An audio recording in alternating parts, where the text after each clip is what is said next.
Following last week's budget hearing with the island's mayors, the Office of Public Accountability took to the hot seat today before Senator Ben Pangalinan's Committee of Finance and Appropriations.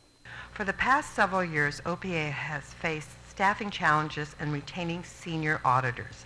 Public Auditor Doris Flores Brooks says her $1.4 million budget request would give the OPA greater independence and flexibility in staff compensation and hiring, a problem that continues to today. In fact, just last week, another one of her experienced audit supervisors tendered his resignation for a higher-paying job. The gap in years of experience between 10 years and less than 2 years is reflective of experienced auditors leaving mainly to autonomous agencies for higher pay.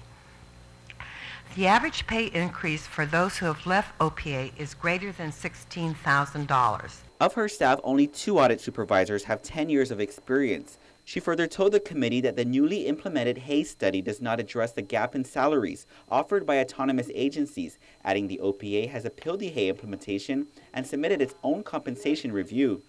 And while the budget request would help with pay, it's not the only challenge she faces. Another staffing challenge is the inordinate amount of time to hire in the classified service due to the complex and bureaucratic hiring procedures of DOA.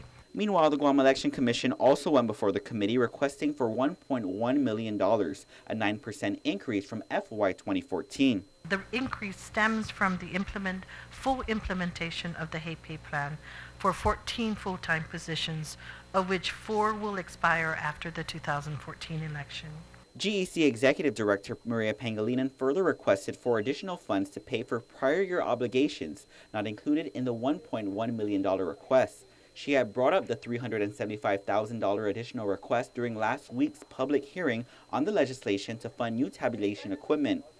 And with 2 elections set for the next 5 months, Pangilinan says the request will help pay for staff who keep busy all year long.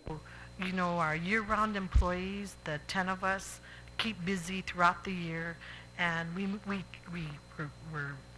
do due diligence to make sure that the monies that are spent at the Election Commission is toward the continual election process for fair and honest elections throughout the years. The next budget hearings are set for June 6 with the Unified Judiciary of Guam, the Public Defender Service Corporation, and the Attorney General's Office. Reporting for Guam's News Network, I'm Ken Quintaniza.